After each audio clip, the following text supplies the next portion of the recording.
So just out on my dog walk, and I thought I'd talk about the pros and the cons of the Prodigio Pro, just as I've spent loads of time in that shoe ever since it came out, really. Like I said before, got mine from Castleberg Outdoors, and they're really good at getting shoes quite early, especially like something like a Sportiva. They've obviously got a nice little gig with them. So for me, when I first got the shoe, fantastic shoe, put it on, mega responsive, nice and soft, and like that's sort of what I look for in a shoe. In a little bit of a heavier runner, you know, I'm always looking for something that's quite cushioned. Now, what did this shoe remind me of? First and foremost, it reminded me of Salomon Genesis S-Lab, sort of a similar style shoe, soft at the heel, had like good ground feel with the forefoot. But I did have like a similar issue like I did with the Genesis, and that was actually I could feel a lot in the forefoot area. And that's one of the drawbacks for me with the Pro in a shoe like a Salomon Genesis, is actually I probably need more cushion in the forefoot just by the way I run. So yeah, that was one of the first things I noticed, but it's still one of my favorite shoes. It was just really nice to see La Sportiva obviously make a shoe that can accommodate like a wider audience. That was the big thing for me. Like La Sportiva, a brand I've always loved and liked, but they sometimes are a brand where, like, if you haven't got super narrow feet and you're not, say, light, you know, the shoe can just be a little bit firm, and yeah, it just doesn't accommodate like a wide foot like I have. So when the Pro came out, yeah, I just knew I had to try that shoe, and I'm glad I did, because it's still one of my favorite shoes. It's still in my rotation. I still wear it most runs just because it's so fun to run in. So I got the shoe, and one of the first issues I did notice was the cushioning on top of your foot. That did start to like become a little bit painful in a way, and I do think that's because a lot of the trails I run are very dusty, and what I noticed was actually when I pulled out the filling, it's like a weird like insert, it just had loads of dust on it, so I feel like the dust actually just hardened up that part. Also, I could feel a little bit of the Achilles rub, which I know a lot of people have had issues with. I do find that quite hard with these type of new shoes where they're making really light shoes, really good quality shoes, but the Achilles area, they're just not, yeah, they're just like cutting weight there, and I don't think that's a good thing, because I noticed that with the Tecton X3 that excuse me, I was getting rubbing on the Achilles, and that's just something you don't want. If you're spending nearly £200 on a shoe, you know, it shouldn't rub the Achilles. You should have a proper heel sort of block, which is why I was very happy when the Prodigio Max came out, that had a proper heel, and it's a good heel. But this shoe, it's the pros for me from the brand La Sportiva. A very nice soft upper, a soft and responsive midsole, but sometimes when descending or running on, say, awkward ground, you can feel the ground through the shoe. Over time, that could actually end up obviously hurting the underneath of your feet. What else? Sort of like the sock collar, like around the Achilles, like a Genesis. That is a real nice touch. I actually feel like this is actually just like a Genesis, but a much better version. As I was saying about the midsole, as you can feel a lot more. Remember, this is coming from someone who is a bit of a heavier runner as well. That's something to remember.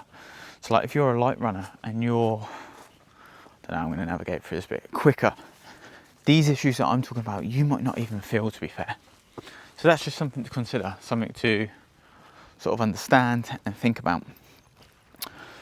What other pros are there? The upper, good.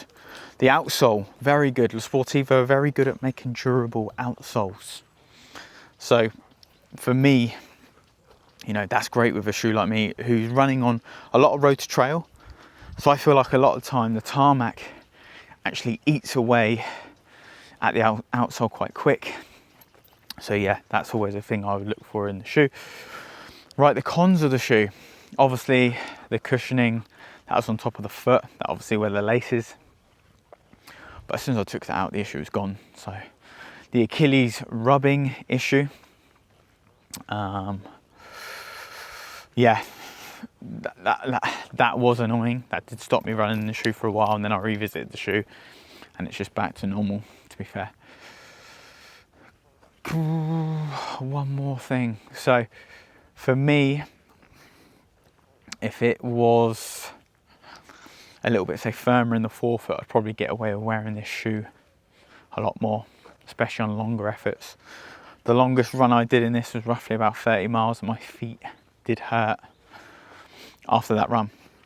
And I know that can be expected with running, say, that distance, but I've got other shoes at home where I've ran 50 miles and my feet hasn't hurt. So I'll do videos on them in the future, sort of like a hidden gem shoe that is probably often overlooked because of the brand, but also it's just a shoe that came out years ago and didn't take the world by storm. So yeah, it's like a hidden gem.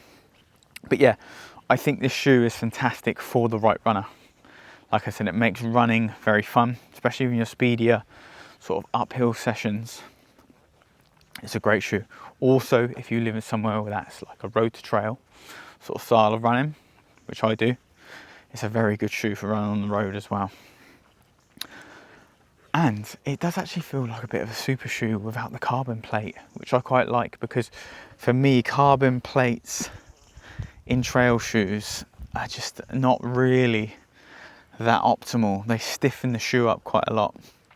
I'll talk about some other shoes that I've bought, particularly the Mafate X that I bought and sold within a few weeks. And I put it for its ringer as well within those few weeks of running that shoe. Had some big recce's and stuff like that. I sold it pretty quick, just because I knew that shoe wasn't for me. And I think a shoe like that can actually lead you down the path of getting it a little bit wrong, just because you put that shoe on and it feels amazing, but you do a few hours of running in that shoe, then yeah, it doesn't feel great towards the end, which is something we have to be mindful of when it comes to shoes. Hence why I'm doing a channel like this, because I've worn and tested loads of shoes over the years. I'm constantly, sometimes at my own detriment of my bank balance, looking for that perfect shoe, but I probably already have it at home. But anyway, going off on a tangent there, the Prodigio Pro for me is a great shoe. There's a reason why it's sold out and loads of people wear the shoe, because it is a great shoe. It's a great all-rounder. But for me, I'm limited to, say, a marathon with that shoe, a trail marathon, or maybe a 50k, dependent on what sort of terrain is. That's my limit with that shoe. But I'm also worried about if I get quite a few miles into a race or a big run, will that Achilles issue come back? And that's obviously something you don't want to be thinking about. You do not want to be thinking about these little things of when you're going into your races. You want to know the shoe you have on your foot is hot to trot. So yeah, that's just a few things to think about with the Prodigio Pro if you do end up buying that shoe. It's a great shoe, like I've said, but there are a few drawbacks. But I personally think there's more pros to it. I'll quickly list them. Toe box, good. Upper, good. Midsole, good. Outsole, very good. So yeah, if you found that helpful, obviously drop a like. Let me know, drop a comment. How have you got on with the shoe? I'm always interested to hear people's views on these sort of shoes and just to see how everyone's getting on with it. So yeah, thank you.